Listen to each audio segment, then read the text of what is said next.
Hello, my name's Adrian Goldberg. I'm an award-winning radio presenter and vastly experienced on TV. My telly credits include Watchdog, The Politics Show, BBC Breakfast News and ITV's Tonight programme.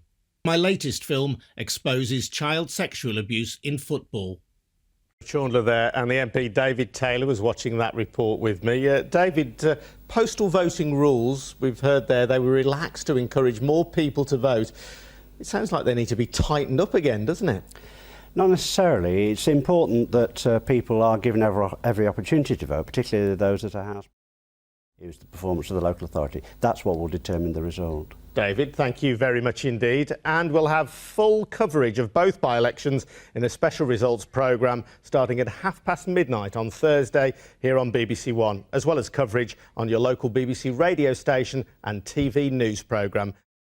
Because of government cuts, it simply can't afford the £1.4 million annual subsidy it gives to the public. I have choices to make about what other services potentially we will have to cut if we don't. With council budgets getting ever tighter, has the public's newfound acclaim simply come too late? Adrian Goldberg, BBC Midlands Today at the Public in West Bromwich. And on Adrian's programme tomorrow from 9, he'll be talking exclusively to the architect of the Public, Will Alsop. That's on BBC WM 95.6 FM. It just makes us feel so good about our future that we can see something like this happening.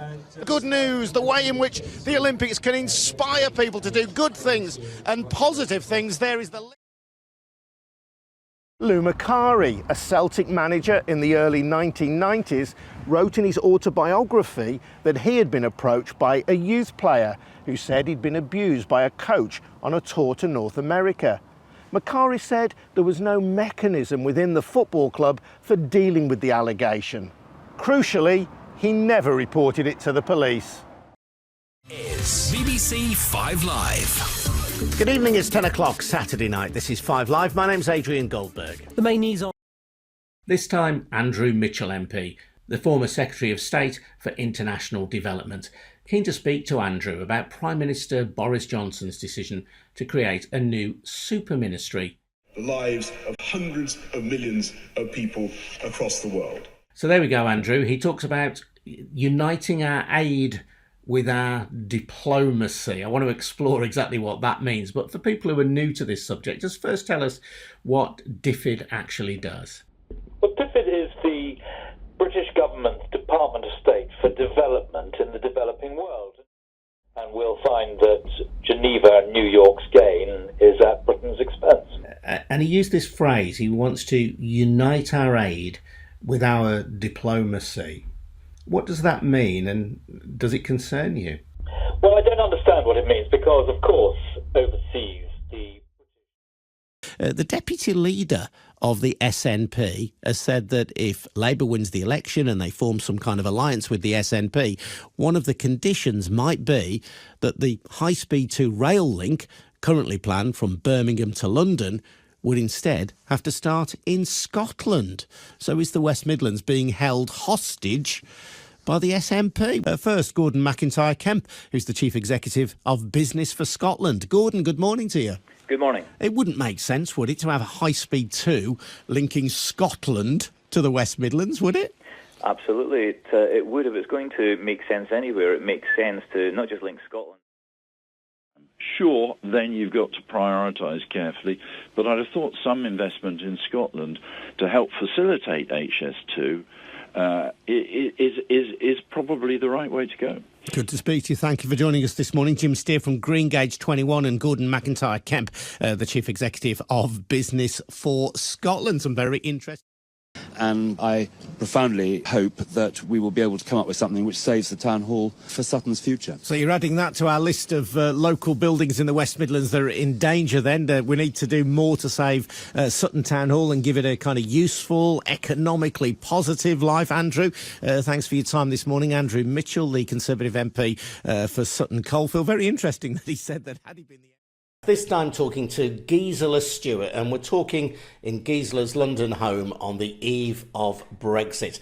Gisela was a key figure in the campaign to leave the EU, and a very unusual one too. For one thing, she was a Labour MP. She is also a Brit who was born in Germany. So she confounded the Brexiteer stereotype.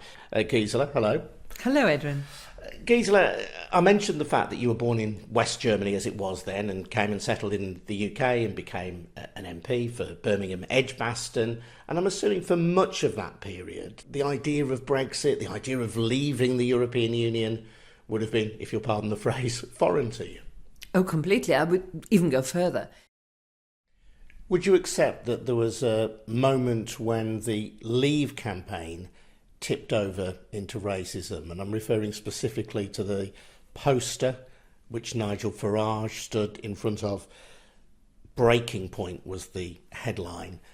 Poor campaign in terms of honesty from both sides, and what was a kind of pretty rancid campaign in terms of the anger and the hostility, again, on both sides. I think many people would regard that as a low point. Were you disturbed by that poster? Oh, yeah. Which is, and this is not kind of nitpicking, it's actually very, very important. I think the issue of her future and the issue of the Brexit policy are two separate things, and I'm concerned about the Brexit policy.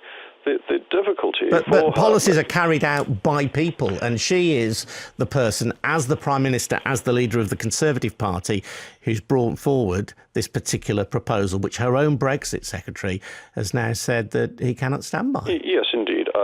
But the point I was trying to make was that these proposals will have to come to the House of Commons in legislation, and the question is, will they command support from Conservative MPs?